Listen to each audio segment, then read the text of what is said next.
Iguala, gracias por seguir estos contenidos, pero te agradezco si le das suscribirte y a la manito, y si además quiere comentar, mucho mejor.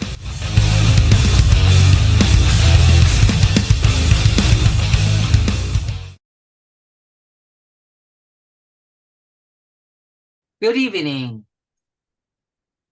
Today, August the 17th, this is 9:45 p.m. and I am trying to record this Sincericidio number 9 with my good friend, Mr. Abel Carvajal. Today, we're going to try to give some thoughts of what is happening in Spain and what is happening in the Congress in Spain. It was a terrible day for democracy, the conflict in Niger, and the big problem of impunity in the Western civilization. And I will go further on that. But I wanted to hear my friend Abel of what he thinks happened today in Spain and what he sees in the near future. So go ahead, my friend. It's an absolute tragedy. It's a sad day for Spain. You know, in Spain, when the left wins, when the right wins, and it's clear who's won and who's governing, and the party that wins does not represent a threat to the continued existence of Spanish democracy, that's a win. The people win at the end of the day. Parties may lose, parties may enter government, but when a party loses the election, loses it by multiple seats, by 16 in a parliament of 350, when that party loses power and enters government only because separatists voted for them, that is an incredibly sad day for any country. That the government of Spain is propped up by a political party that is focused on separating one of Spain's wealthiest regions, a historically connected part of Spain, from the country. That is a very sad thing. And I don't know how they're going to be able to govern, because Junts per Catalunya is a right-wing party. They're conservative.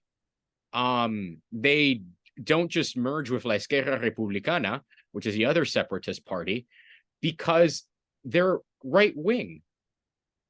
And yet this is the party that has now entered government in Spain, and it's an absolute tragedy.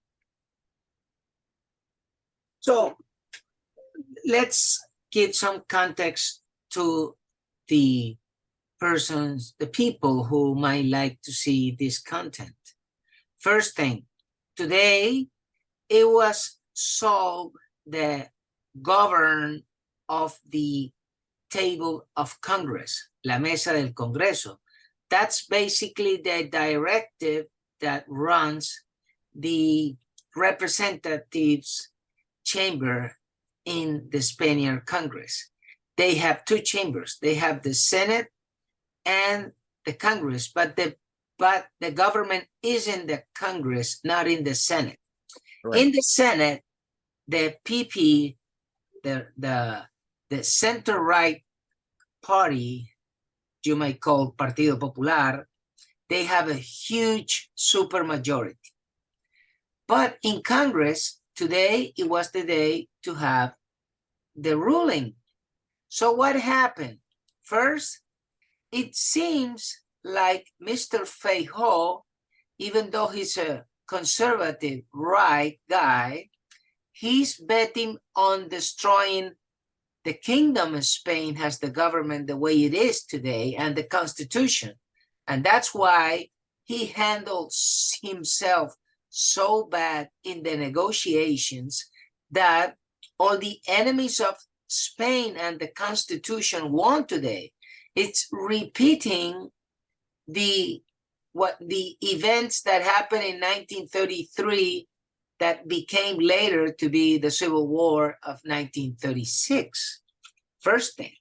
The second thing is that the right wings from the Basque country and the right wing from the Catalonians, they voted with the socialists.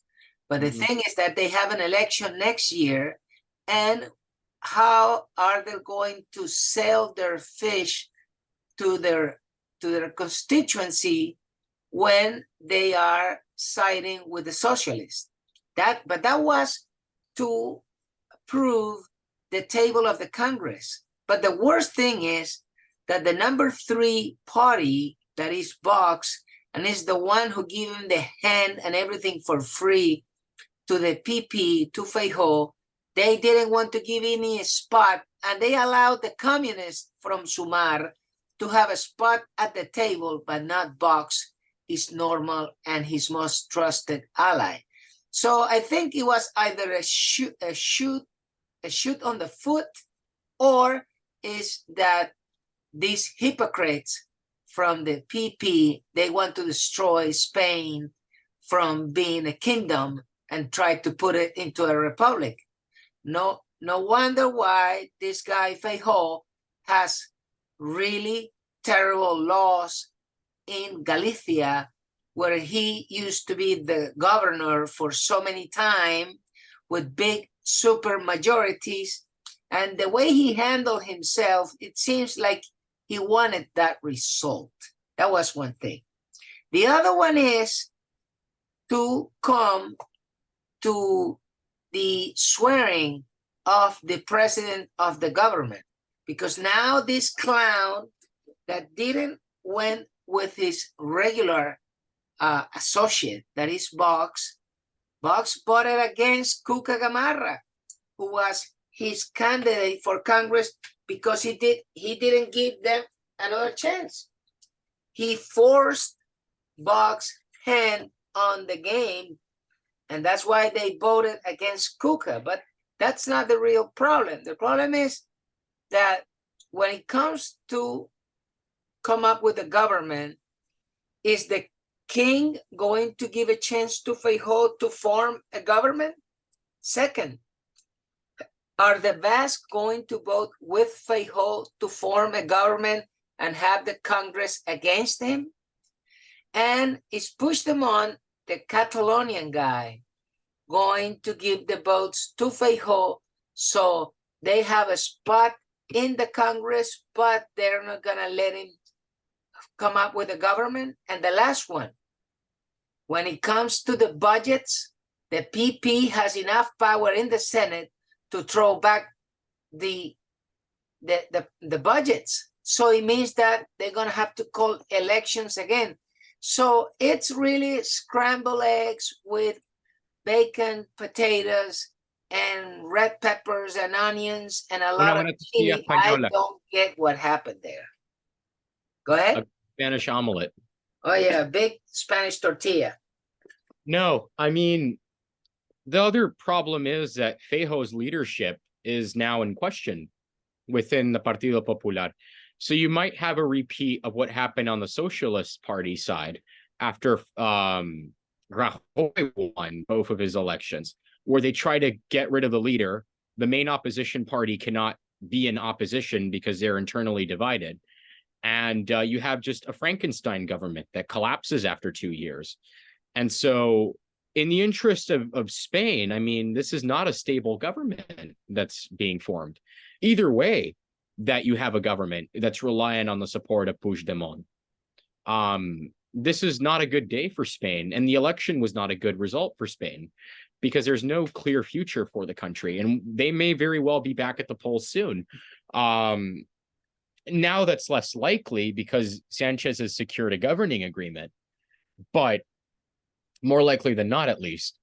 But this is a very, very unfortunate path for Spain. Their future is very, very in question right now, and the unity of the country is in question. But then you have another thing, is that today I was sent a report, a PDF by technology experts that say that the election was stolen. Remember, they have Indra, and Indra works with the software of Smartmatic Dominion.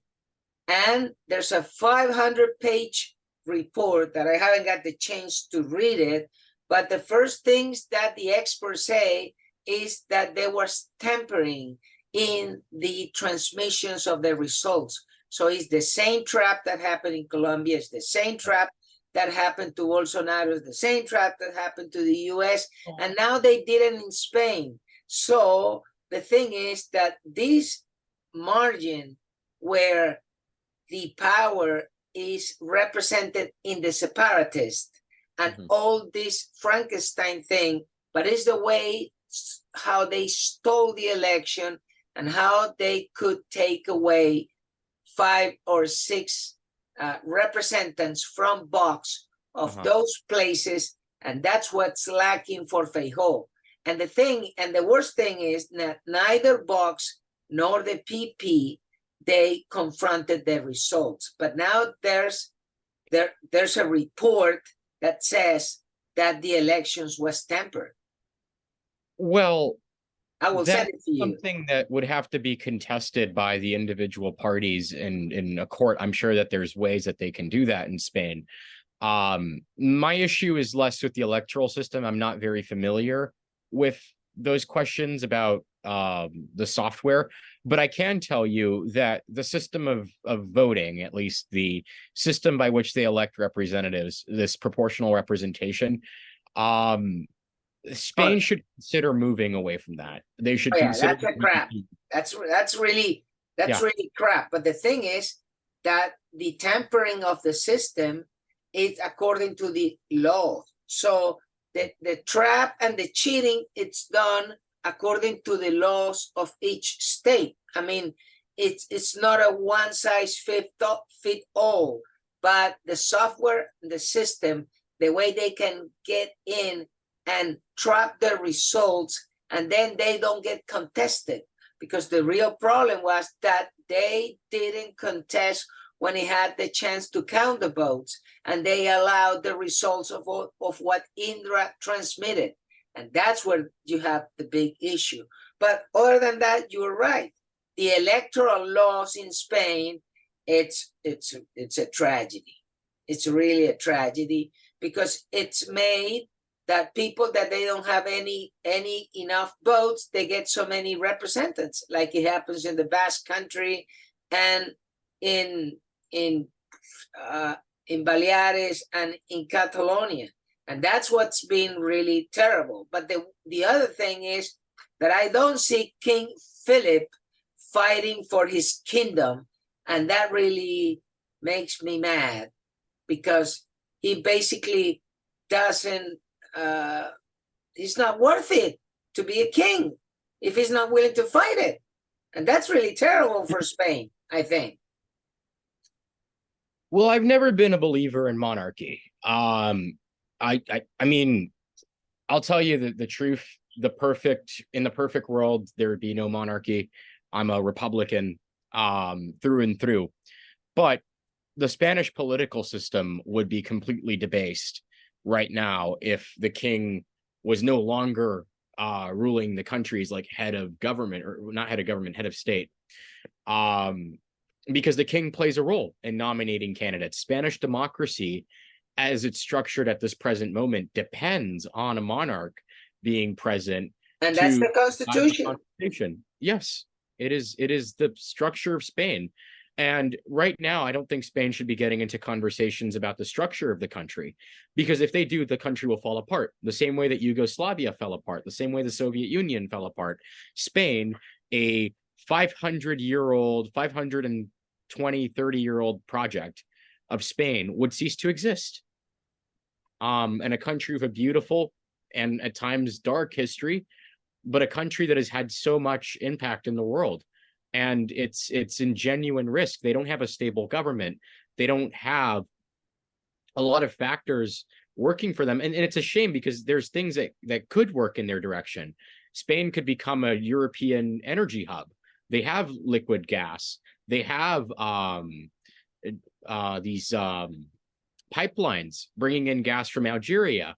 So Spain has a clear role to play in the European project, and the country cannot afford to be in these unstable arrangements. Either the left wins or the right wins. I would prefer that the right wins, but somebody's got to come out there with a stable victory.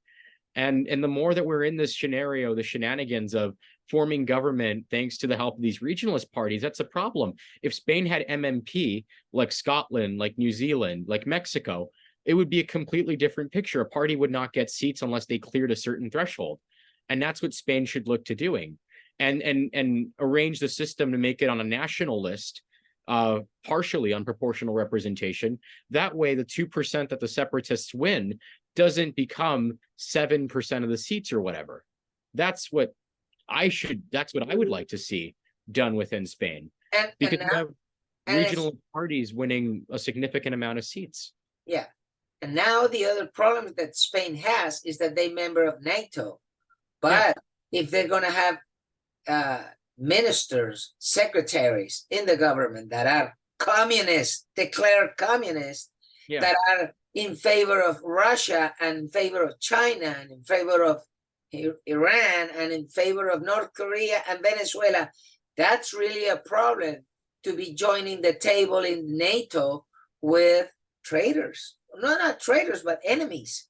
So that's another big problem that they will have, because they already had a big problem with, they had the coletas, Mr. Iglesias, that he put a guy in the direction of the Spaniard CIA, the CNI, the intelligence agency, and then they got a communist in the intelligence agency.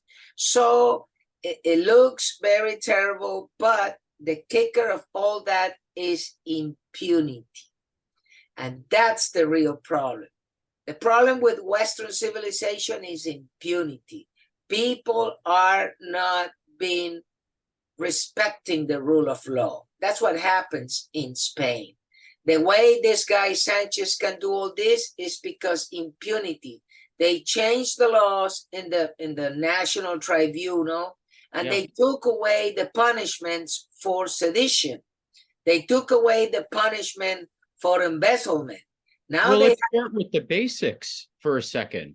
He got into power the way that no other prime minister in Spain has ever gotten into power. He debased the entire political system when he brought down Rajoy's government, which should have happened. If the people wanted a new prime minister, they should have voted for one. It should have gone to the people, and it didn't. He became prime minister without winning a general election for the first time. Yeah, but that was the stupidity of Rajoy, because when he got sure that they got the vote of not confidence, he should have called elections, and he let them get off the chair and get the other guy without calling the elections, because he rather give power to Sanchez than count himself in an election where Ciudadanos might get the vote.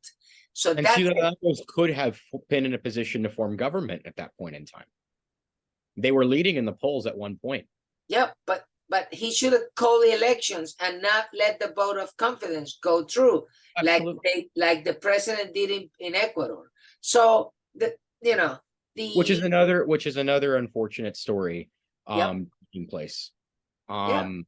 It's just unfortunate what's taking place in Ecuador. I believe that Ecuador will have a repeat of 2021, where the center right is going to win again against the odds. But it's unfortunate. There was a presidential candidate who was assassinated. There was another high-ranking political leader who was also assassinated. That should never happen in a country, and it's never happened in Ecuador. It's never been a thing. And it's unfortunate that it's taking place in a country. They have got coup d'etats since like 20 years back, but not killing of the candidates or the president. But we'll see how it plays. We hope that they have the best choice and they take this Chavista guy out, that is Correa, because that's the real dark dude behind everything. And he's stationed in Belgium, like Puigdemont is stated in Belgium. They love Waterloo for some reason. I don't know why they're imitating Napoleon. Napoleon lost. Well, yeah, but the thing is that the Belgians are given a really sanctuary country to all these thugs, and that is terrible. No wonder why Amberes, Antwerp, is one of the biggest ports for getting drugs into Europe, and that's right there in Belgium. Oh, Jesus. So, but the other thing that I wanted your opinion is what is happening this week in Argentina after the win in the PASO system, the election of Mr. Milei. That is very interesting this week. So Milei got about 30% of the vote in that preference primary, if I remember correctly. It sort of works like here in the US, the only comparison I would have is to a jungle primary, very similar to California, Louisiana, where you have a top two system, except this is every party puts their candidates and you vote once, and whatever candidate has the most votes within the party goes to the general election, provided they meet a 1.5% threshold. But anyways, with regard to Milei, that was very interesting. He won a 30% showing, and if he obtains another 30% showing in the general election, when Argentina has elections for Congress, half of their Congress will be up, and he gets 30% of the vote. Argentina has proportional representation, which means his party might be able to win about a third of the seats in the Congress, and that would be very significant for the Libertarian Party of Argentina. It would be the closest that any Libertarian Party has come to governing in this hemisphere, perhaps in the whole world. Milei would be a tremendous shift to the right. He would be a tremendous start potentially of a new trend in Latin America. You know, you had the right-wing turn in the 2010s, and then in the late 2010s, you had a move to the left, and then in the early 2020s, you had an even bigger move to the left. Chile, Brazil, Argentina. Argentina started this 4 years ago in 2019 when they voted out Macri and brought back Kirchner. So Argentina might be the sign of a new wave to the right. They started in 2015, the move to the right, when they elected Macri. So Argentina is a very significant part of the continent. It's a keystone part of the continent. We've seen in Chile, the right has won elections. It looks like in Ecuador, the right can win elections. It's very, very possible that Milei walks out being president. And if he doesn't, he will preside over a large contingent of members of Congress. And that's very significant. And it's also worth noting that the candidate who placed second in this showing was Bullrich, who is this more right-leaning candidate kind of from Macri's party. So the left in Argentina has sort of fallen off. And that is a big sign of things to come potentially. Before you know it, the entire continent might be shifting to the right. I saw polls in Mexico that have a election between Morena, which is the current ruling party, and a coalition of the PRI, the PAN, and the PRD, the traditional establishment parties. It was very close. And it would be very interesting if Mexico took a turn away from Morena. And it would be very interesting if all across Latin America, you have a move to the right, which is very possible. And Milei's showing was very impressive. I don't necessarily agree with him on every issue, but that was an impressive showing that he had. Well, the interesting thing is the population in Western civilization is turning to conservatives. Right. That's for real. There are two problems. The leadership in those conservative movements not necessarily are in the pace of their people. And that's one really big problem, like it's happening in Spain. In Spain, the conservatives won, but Feijóo, it wasn't worth it of the Spanish people. That's why he's not ruling now, because he's a pussy. But that's one thing. And what happened in Argentina is that Milei is showing the teeth and say, I want to be worth it of the trust of the Argentinian people, and I am willing to fight for you, and I will give my life on this, and we'll try to do the best. And that's why people feel that he has the correct speech and he's telling the truth, that the problem is the economy, stupid. But other than that, you see that the people are conservative. The problem is that they're not fighting the trap of the electoral system, and that's where they get cooked. Because 4 years ago, Macri didn't pay attention to the PASOs, that was the primary, and that's where they sucked the votes with Smartmatic. And when the time came for the election, they already had turnout, and they turned the polls and the results, and then Macri couldn't catch up. And that's why they cook him in his own sauce. The same thing happened in Brazil, in Colombia, in Spain. And that's how, and that thing, people are not giving the right weight to the electoral system. And that's where they get trapped. And what we see is that now in the US, next week, the debates will start. That will be a real good challenge for the Republicans, even though I think Mr. Trump is not going, and I think he shouldn't go there. No, he shouldn't. Because it will be a shooting gallery against him, 10 or 15 candidates against him. But we'll see a new person on the show, that is Mr. Vivek Ramaswamy.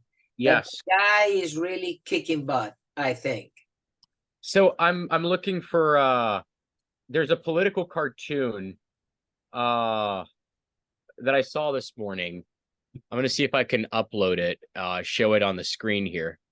So let me just give me 1 second. So today, Tucker Carlson had an interview with Vivek for 15 minutes. Okay. Look at this, Gocho.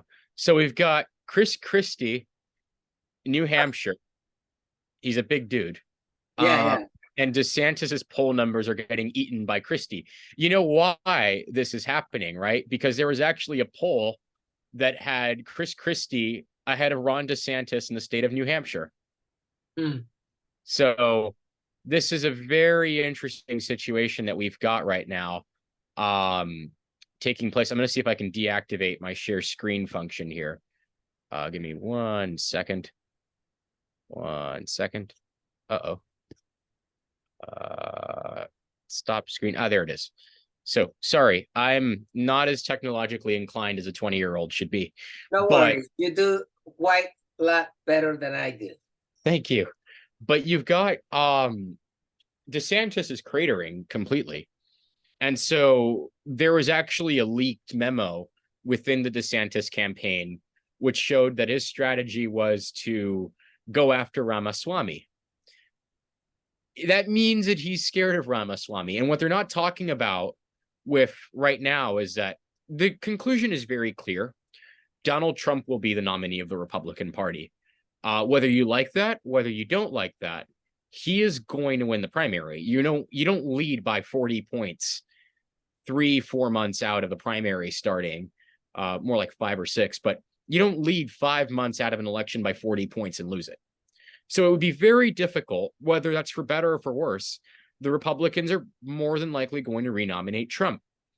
I think that he's the most electable candidate, quite frankly. All the other candidates do not come as close to beating Biden as he does. So we look at Trump, and he'll be the nominee. And whether he wins or loses, this is it in 24.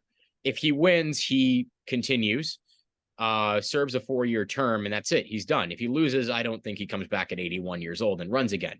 And I think the country and the party would be tired of 12 years of him being around. So you have Trump, that's a foregone conclusion. What they're not talking about is 2028, which is a wide open primary for the Republican Party. And it will be for the Democrats as well. So that will be a wide open year for both parties. Anything could happen. And the battle that's being fought right now is over 28 because Ramaswamy is going to be around, DeSantis is going to be around, Christie is going to be around, and then you're going to see some of the faces that we didn't see jump into the race this year.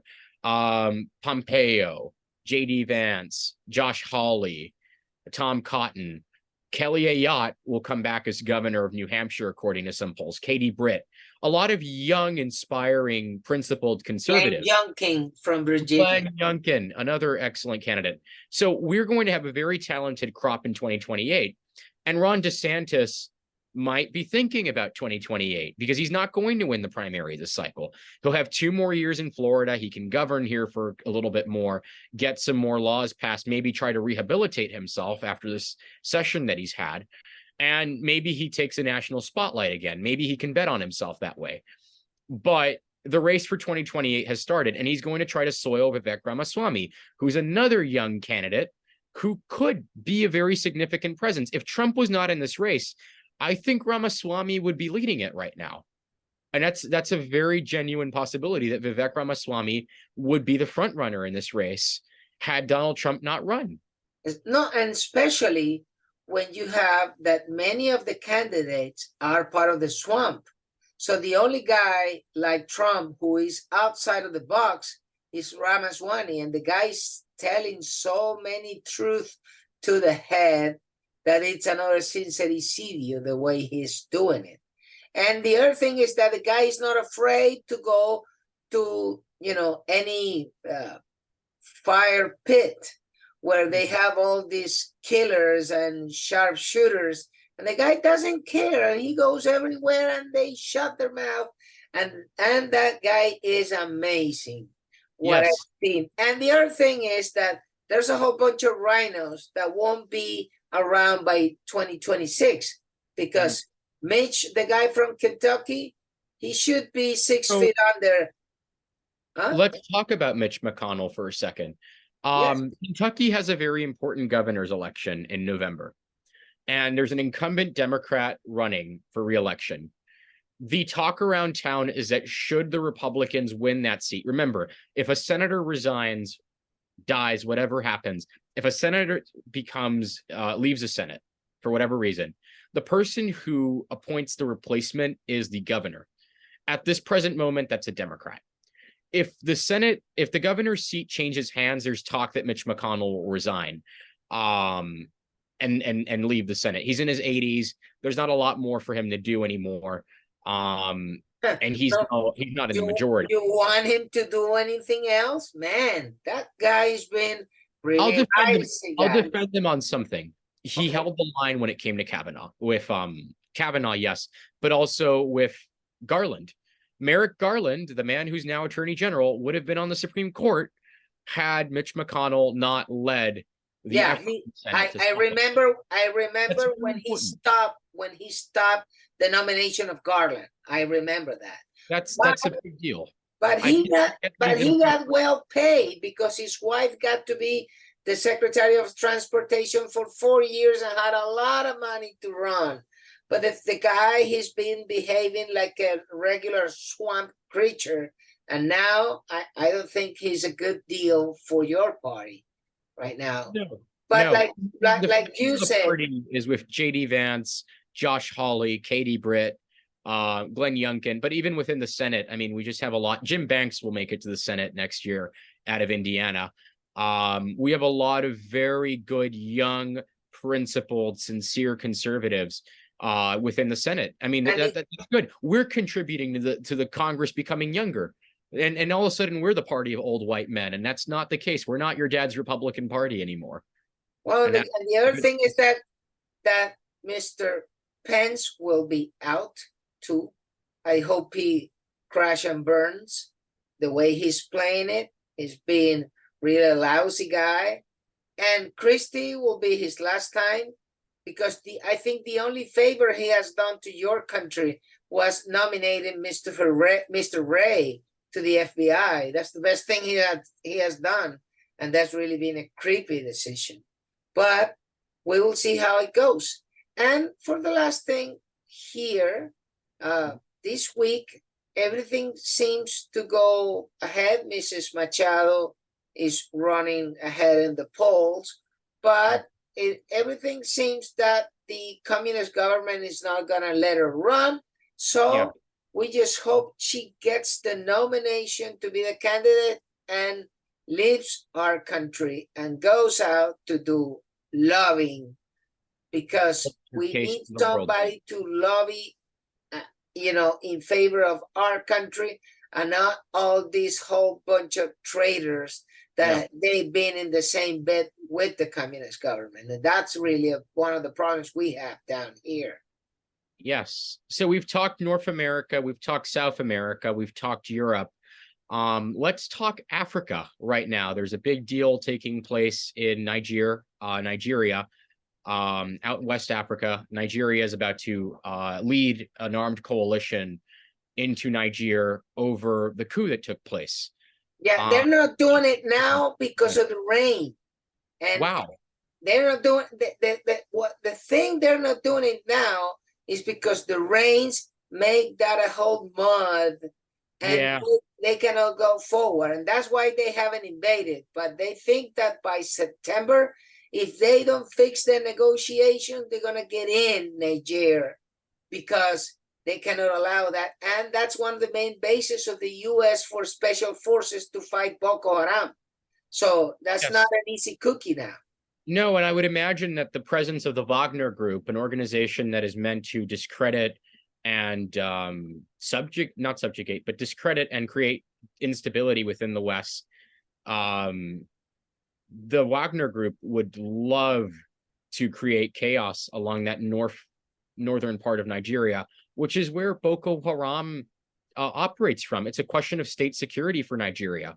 And as I've mentioned in the past, Nigeria is a very, very vital U.S. partner, a partner to the Western world in West Africa. It's a country of 230 million people. It's significant. And we need to ensure that that region doesn't fall apart, because Africa has natural resources. It has human capital. It's a fast growing part of the world. There's lots of people 18% of the uranium of France goes from Nigeria. There you go. Natural resources. And then uranium is a big ingredient in the Oppenheimer project, if you will. Yes. Well, my friend Abel, we have to let it go for this week because time is running out. Thank you for your time. And we have to see how it goes for the elections in Eastern Europe, especially Poland and Bulgaria and Romania, because that's going to be a very nice thing to do. You got 20 seconds. Let's talk that next week. We got big deals out of Eastern Europe. There's also a potential that there could be elections in Ukraine around the corner, although because the country's under martial law, there can't be elections within the country. Although I wouldn't imagine that any election in Ukraine right now delivers a significant policy shift in the country. But Poland is big. Romania is big. Bulgaria is big. That is the big front of the Mij. We have to go. This is going to turn off. See you around, my friend. Take care, friends. Bye-bye.